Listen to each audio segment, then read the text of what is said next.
Fridge পরিষ্কার করার আগে ফ্রিজের ভিতরে যত খাবার রাখা ছিল সেগুলো প্রতিদিন একটা একটা করে বের করে রান্না করে খেয়ে ফেলতেছি।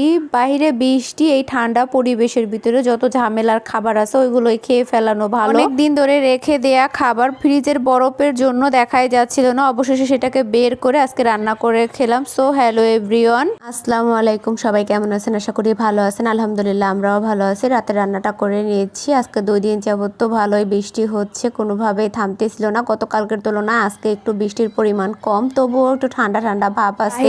বৃষ্টি, ঠান্ডা ঠান্ডা ওয়েদারে এরকম ঝামেলার খাবারগুলোই খেতে ভালো লাগে। গরমের ভিতরে আসলে এই টাইপের খাবার খাওয়া যায় না। এমনিতেই তো মানুষ গরমে অস্থির, তার ভিতরে যদি আবার এই টাইপের খাবার খায় তাহলে তো জীবনটাই অতিষ্ঠ হয়ে যাবে। এই জন্যই হচ্ছে কি এই ঠান্ডা ওয়েদারের ভিতরে এই খাবারগুলো খাইয়ে ফেলতেছি। গতকালকে তো বোনা খিচুড়ি আর গরুর মাংস খাওয়াইছি। আজকে হচ্ছে গরুর মাংসের যে তেল চর্বিওয়ালা মাংসটা থাকে না, যেটাকে আমরা সাডি বলি, ওই খাবারটাই রান্না করে খাওয়াবো। তেল চর্বির যে সাডির মাংসটা ছিল এইটা আমার ফ্রিজে অনেক দিন আগেরই আনা ছিল, কিন্তু গরমের কারণে খাওয়া হয়নি। আর শীতের সময়টা তো আমি পুরোপুরি আমার বাবার বাসায় কাটাইছি, এই জন্য মূলত শীতে খাওয়া হয়নি। আর শীতের পরে তো গরম পড়ে গেছে, এই গরমের ভিতরে তো এই টাইপের খাবার খেতে ভালো লাগে না, এই জন্যই আর কি রান্না করা হয়নি। আর তাছাড়া সবচেয়ে বড় বিষয় হচ্ছে আমার ফ্রিজের ভিতরে যে এই খাবারটা ছিল আমি জানতাম, কিন্তু ফ্রিজের ভিতরে এত পরিমাণে বরফ পড়ে গেছিল, ভিতরে যেসব খাবারগুলো রাখছিলাম ওইগুলো একদম বরফে ঢেকে গেছিল, কিছুই দেখা যাচ্ছিল না বরফ ছাড়া। তাছাড়া আমি প্রতি বছর 2 বার করে ফ্রিজ পরিষ্কার করি, কিন্তু এই বছরটা আমার ফ্রিজটা পরিষ্কার করা হয়নি, পুরো 1 বছর হয়ে গেছে। কোরবানির যতটুকু মাংস আমাদের হয় অতটুকু মাংস আমরা খাওয়ার পরে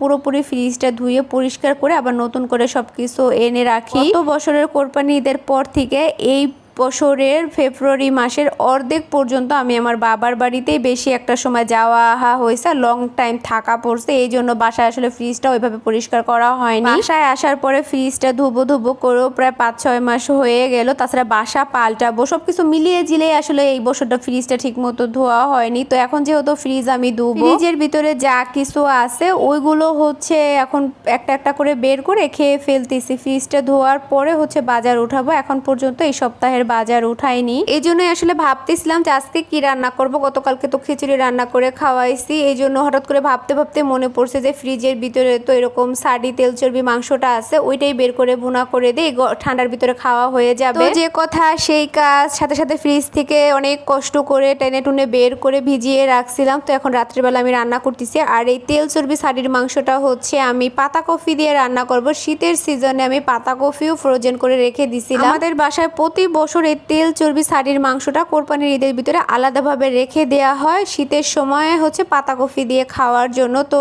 এটা এই বছর যেহেতু আমি বাসায় ছিলাম না, খাওয়া হয়নি। যখন আমি বাসায় আসছি তখন তো গরমই পড়ে গেছে, গরমের ভিতরে তো আসলে খাওয়া সম্ভব না, এই জন্য আজকে যেহেতু বৃষ্টি আর ফ্রিজও পরিষ্কার করতে হবে, এই জন্য আজকে রান্না করে দিচ্ছি। প্রথমেই হচ্ছে আমি এইটাকে বেশি করে ময় মশলা দিয়ে তারপরে অনেকটা সময় নিয়ে কষিয়ে নিছি। এখন 2টা কি 3টা সিটি দিয়ে তারপরে হচ্ছে হাওয়াগুলোর ভিতর থেকে বের করে পাতাকপির সাথে মিলিয়ে ভাজি করে নিব। তেল চর্বির সাটির মাংসটা পাতাকপি দিয়ে রান্না করলে না একটু মশলার পরিমাণ বেশি দিতে হয়, তা না হলে দেখতে বেশি একটা ভালো লাগে না আর খেতেও মজা লাগে না, যেহেতু তাছাড়া ফ্রোজেন করা পাতাকপি। এমনিতেই তো পাতাকপিটা যেন কেমন লাগে, তারপরে যদি আবার একটু মশলা বেশি না দেয় তাহলে মাংসের ভিতর খেতে ভালো লাগবে না। আর এটা তো সলিড মাংস না, তেল চর্বিওয়ালা সাডি মাংস, এটা একটু আসলে মশলা বেশি দিতে হয়। প্রেসার কুকারের ভিতরে মাংসগুলো দিয়ে আমি পাশের চুলায় দিয়ে এখানে মাছের ডিম দিয়ে আলু ভাজি করে নিচ্ছি, সাথে টমেটো দেবো। তো আলুটা সেদ্ধ হতে যেহেতু একটু সময় লাগবে, এই জন্য আগে কিছুক্ষণ ভাজি করে তারপরে টমেটো গুলো দিয়ে নিচ্ছি। মাছের ডিম দিয়ে এইভাবে আলু ভাজি খেতে আমার কাছে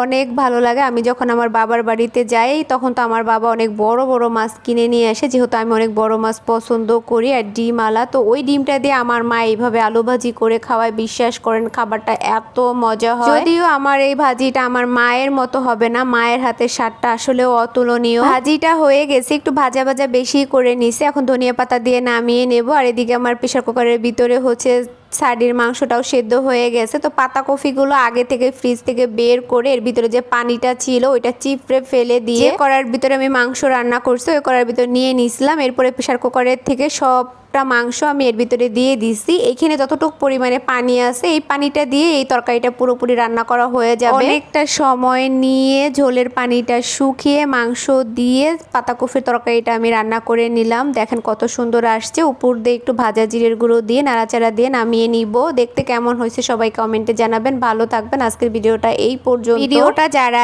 দেখবেন বেশি বেশি করে শেয়ার করে দিবেন, সাবস্ক্রাইব করে পাশে থাকবেন। আল্লাহ হাফেজ।